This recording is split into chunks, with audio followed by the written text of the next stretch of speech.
L'objectif de cette leçon est de vous familiariser avec les notions de serveur web, de client-serveur et de script afin de comprendre comment fonctionne une page PHP. À la fin de cette leçon, vous réaliserez votre première page PHP. Cette leçon est composée d'une vidéo et d'un quiz. Dans une architecture client-serveur classique utilisée pour le web, on a tout d'abord un client web, la plupart du temps un simple navigateur qui formule une requête sous la forme d'une URL. Cette requête est à destination d'un serveur qui fournira la réponse au client. Cet échange d'informations entre le client et le serveur utilise le protocole HTTP, Hypertext Transfer Protocol. Le protocole HTTP est le protocole de transport d'informations le plus utilisé sur le web. Il permet de transférer du texte entre un client et un serveur. La réponse du serveur au client pourra être, par exemple, le contenu d'une page web, une ressource, retournée sous la forme d'un texte.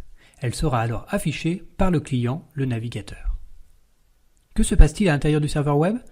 Une URL permet ici d'identifier de manière unique une ressource, par exemple un fichier HTML dans le cas d'une page web ou un simple fichier texte. Le serveur va alors récupérer cette ressource sur son système de fichiers. Que se passe-t-il aussi si la page demandée doit être construite spécifiquement pour répondre à une requête? Par exemple, supposons que l'on veuille personnaliser une page web avec une date ou plus simplement le nom de l'utilisateur.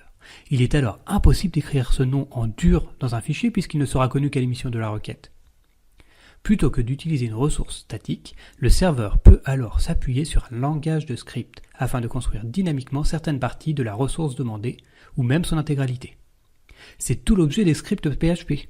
Ainsi, si le navigateur demande une page web contenant du code PHP, le serveur va devoir préparer cette page avant de lui retourner ces informations. En effet, PHP est un langage de script exécuté côté serveur. Le code PHP inclus dans un fichier est traité par l'interpréteur PHP avant d'être transmis au client. Voyons les différentes étapes de ce traitement au travers d'un exemple. Ici, le navigateur web envoie une requête au serveur. La requête est exemple.php, nom égale Martin. Cette requête prend donc en entrée un paramètre, nom, qui ici vaut Martin, afin de personnaliser la demande client.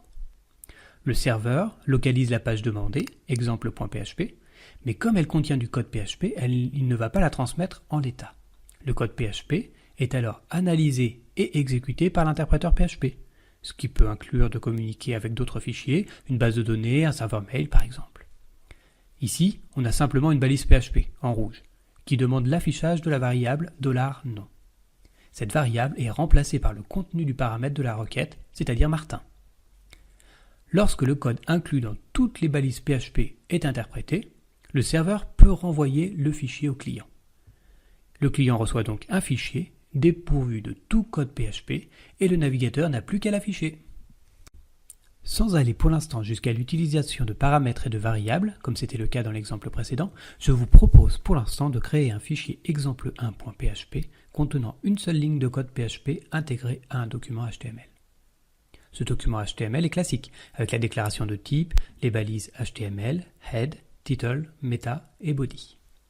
À l'intérieur des balises body, par contre, on trouve deux balises PHP qui utilisent l'instruction echo afin d'afficher un texte. Ici, le texte est entre guillemets. Le point-virgule à la fin permet de délimiter la fin de l'instruction.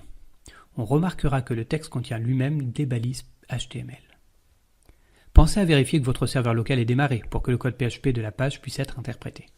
Ainsi, votre navigateur reçoit du serveur le document HTML qu'il affichera, faisant apparaître la phrase « Bonjour tout le monde ».